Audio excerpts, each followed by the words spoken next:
Here's a video for the foot fetishists out there. You get to see my foot in, well, you can't see it bare, but maybe that makes it even more sort of interesting. I don't really know how this works.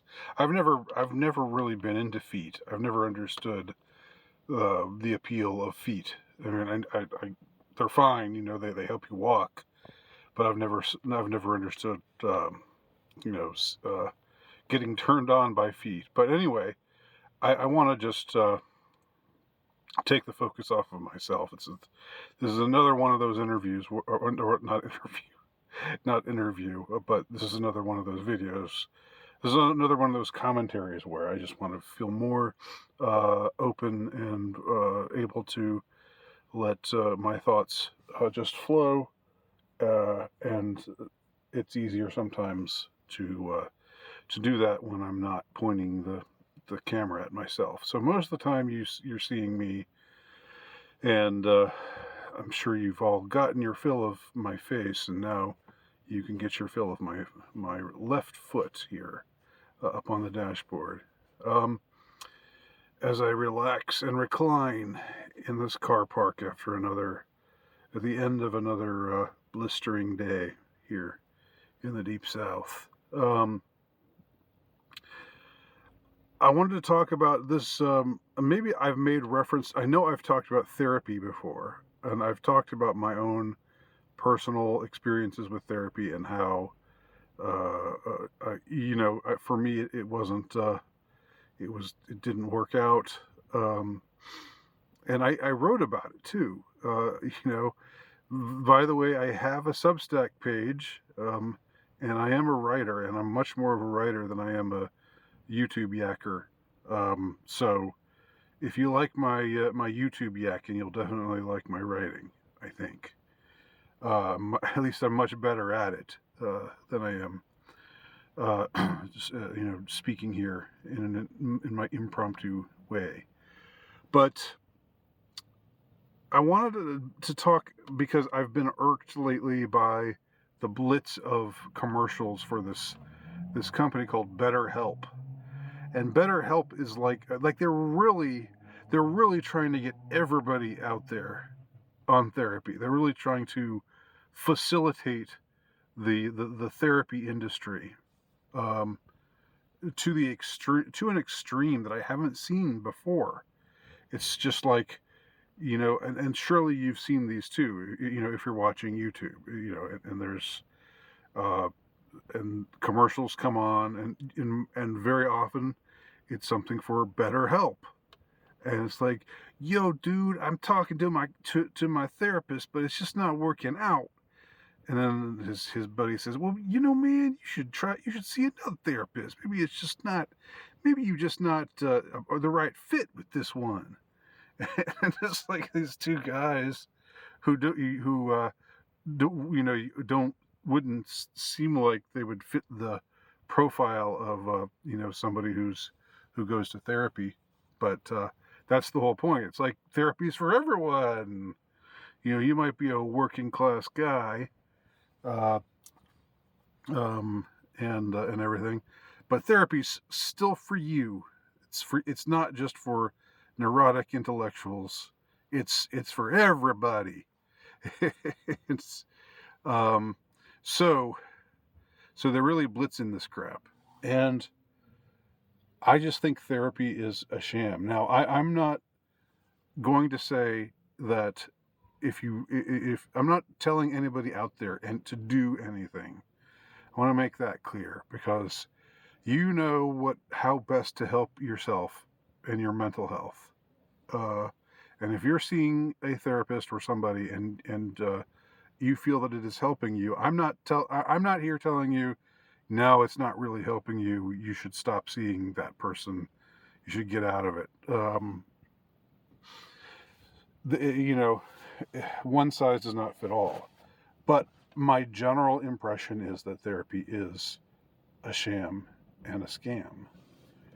And I say that, again, after having seen two therapists in my life, on different occasions in my life. One when I was younger, one when I was significantly older. Well, I mean, here's the thing. Like, if do you really expect to achieve some kind of catharsis through therapy? Do you think that talking to some person who's supposedly equipped to handle, how to deal with you, or supposed to help you find guidance through life's life storms, let us say, through the various traumas and tragedies of life, which we all go through. We can't escape those. Those happen to everybody. See, my thing is, I've gotten to the point now where I just don't believe that talking to someone else about my issues helps. I know that might sound like I don't know. I know some might just dismiss that out of hand, like, oh, come on, man, you can't just hold that stuff inside. You got to talk about it. You got to let it out. You got to put it to words, man. You got to share it with somebody, and then you'll feel better. You can't keep it. That's the thing. You can't keep it bottled up inside. That's the expression of bottled up.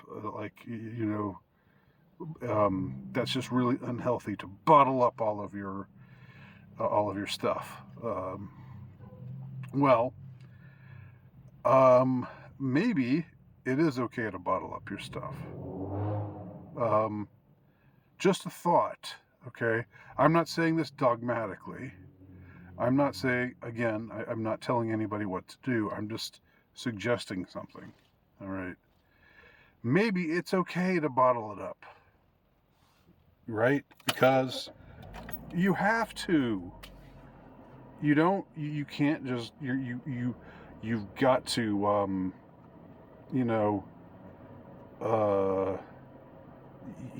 can't just go around every day,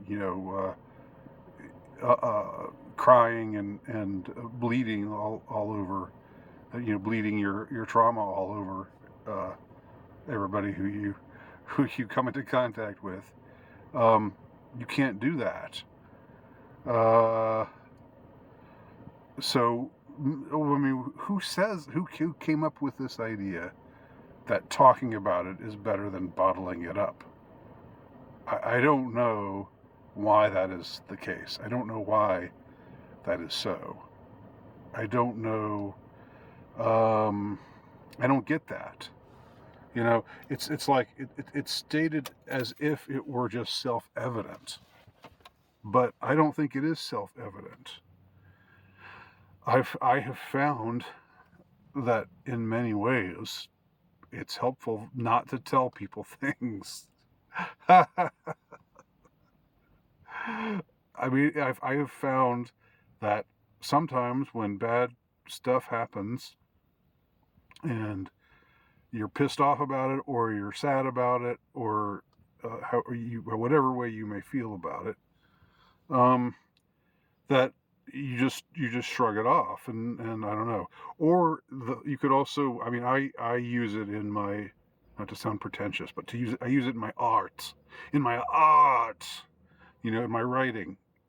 There's definitely a huge part of me that goes into all of my writing, especially my fiction writing. There's a big part of my life that's that there's a big part of a writer uses as his raw material his experiences more often than not.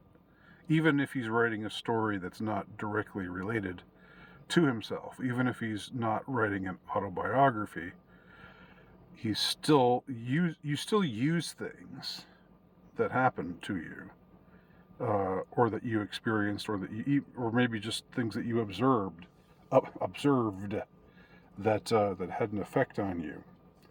And that can be therapeutic, certainly.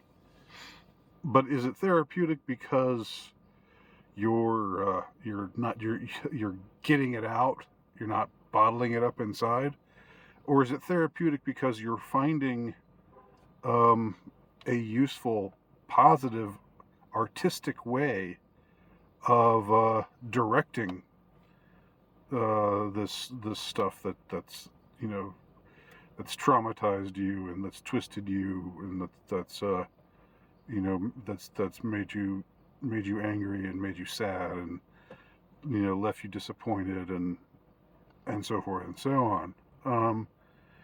That's where I think for me, that's what, if there's a catharsis, that's what it is. It's that you find a way to redeem your experiences through transmuting it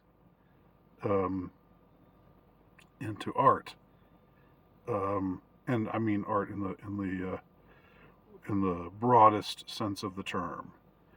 T.S. Eliot wrote that one writes to escape from his own personality. It's not an expression of personality, but an escape from personality. But he also says one has to have a personality in order to have something to escape from. So there's a fine line between being self-indulgent or just being indulgent, and I don't know, being honest. So that works for me. Now, as far as therapy goes, I just haven't seen the evidence that turning back to therapy, I haven't seen the evidence that therapy is a net positive for people's moods. That therapy is a net positive for people's state of mind. I hear about people who are in therapy, who've been in therapy for years. It's like, what do you, I want to say to these therapists, do you guys have a plan? Like, is it okay? I see you and I see what you have to deal with. So here's, let's do this and this, and then by the time it's over, you're cured or whatever. I mean, it's not. Of course, you're not ever totally cured, but like, why would you just go on and on and on seeing a therapist? Are you, isn't that an indication that it's not working? Isn't that an indication that the therapist himself or herself doesn't really have a plan? That it's more like sort of okay, well, you talk, and I'll write things down in my notebook while you're talking, and sometimes I'll say something, sometimes I won't, and then 45 minutes are up, and let's get you signed up for your next appointment. See, I believe that there, even with well-meaning therapists, and I think there are well-meaning therapists out there who think that they're helping people, and maybe some people are being helped. I don't know. Maybe they are.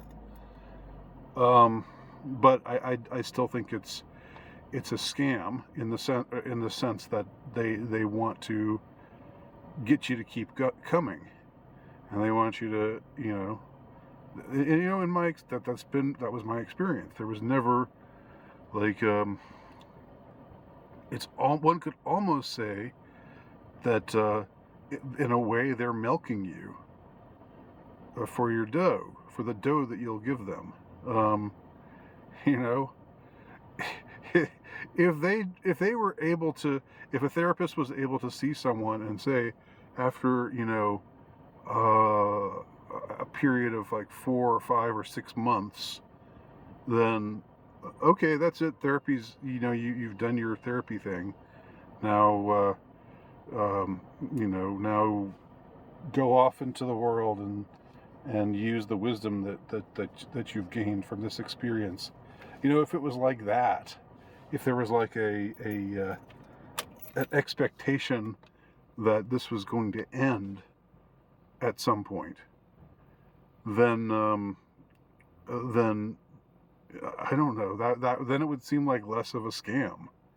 The fact that they just want you to keep coming back perpetually, and that you actually have to be the one to say, no, I'm not coming back again. And when you do say that, it's like you feel kind of guilty, because the thing the thing about the therapist, it's like, I've made this comparison before, so I'm going to make it again. Even though it's a crude comparison, seeing a therapist is like seeing a whore in a lot of ways. It's about faux intimacy. When you see, let's say,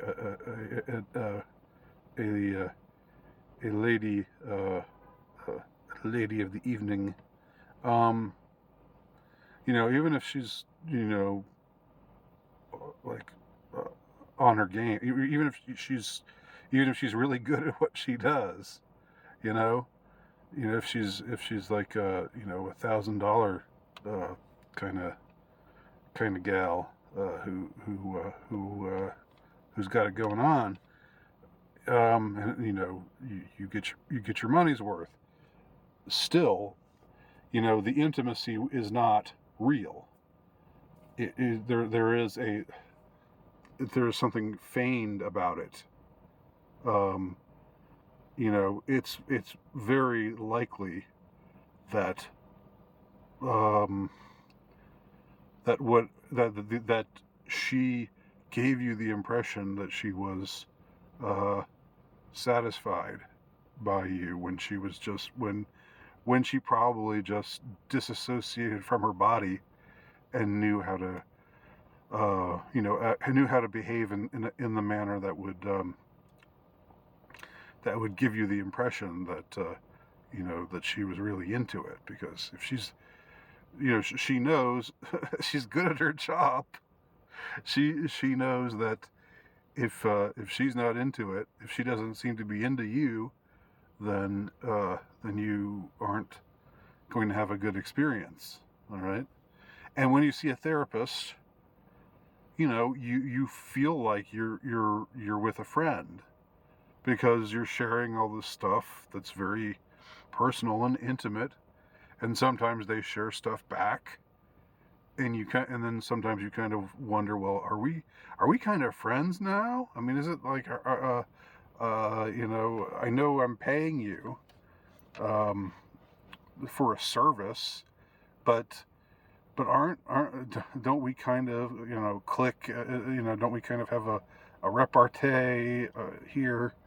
And maybe you do, but again, if the therapist is good at his or her job, then he or she knows that, just like with the whore, just like with the lady who's acting like she's really into you when she's just,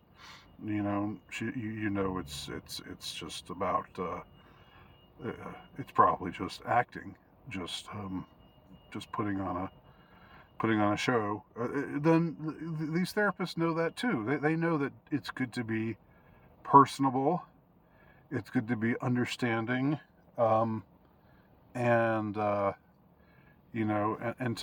make it a pleasant experience, and to make you feel welcome, and like this is a place where you can feel safe and all that.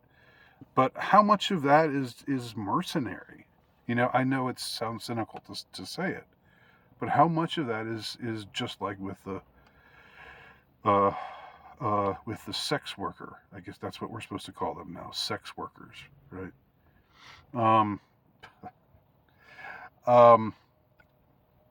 How much of that was just sort of like that, just them? You sort of think, boy, she or he really likes me, and we could be friends if we weren't therapist and patient, we could be friends, you know. And I bet the therapist really looks forward to to me because I'm so interesting, and you know. But again, part of it is flattery.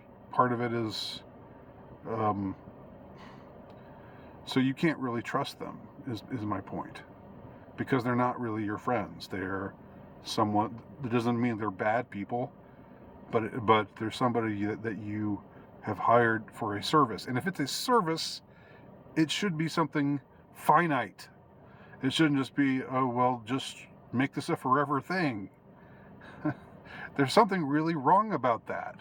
If you're going to see the same person and paying them year after year after year, I mean, isn't the point to get better and not have to see them anymore? You know, I just think um, some of you may think I'm being overly cynical here, but I just have to respond to this BetterHelp. I mean, it seems like they're really trying to, they're really going hard with it now. I don't know why. I don't have any elaborate theory about that. Some of you might. And yeah, probably a lot of the therapists are shit libs. But I'm just gonna, you know, so maybe there's something ideological to it that they just want to get everybody on board with all of the crap that they're doing now in the culture, and you know, but let's just say that at least some of the people who are in therapy aren't into politics and don't want to politically proselytize, don't want it to be about that. Still, everything else I've said still holds true. So that's my take on it. That's my against BetterHelp. Uh, BetterHelp is worse. Um, and the BetterHelp is just probably just keeping it inside and bottling it up. You know, that's underrated. Bottling up your trauma and keeping it down and repressing it's underrated. Because again, and I've said this before, I'll end on this note because I've been yakking for a while here, but I'll end on this note. This is kind of like my therapy session. Um, I'll end on this note. The times when I have, you know, like broken down and, you know, thought about something and just like when I was talking to someone and just, you know, overcome, overwhelmed with emotion. Did I feel better afterwards? No, I didn't. I felt more like exposed, and I felt more. It's not like there's something magical about, you know, expressing what's deep down inside and saying it out loud. It's not like that has some kind of some kind of therapeutic effect in and of itself. You know, they talk about catharsis. I just don't see like, again, the you know, the whole, I mentioned the whole Yanov primal scream therapy. You know, shout, let it all out.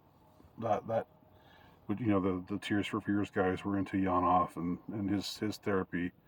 Um, I've never you primal scream and then you just feel agitated. It's not like I think repression might be what makes you happier. Just put that in your pipe and smoke it and think about it. Okay, you don't have to believe me, but maybe, just maybe, keeping it inside and you know, not having an emotional catharsis, maybe that's better for your mental health. I don't know. Just a thought. Thanks for watching.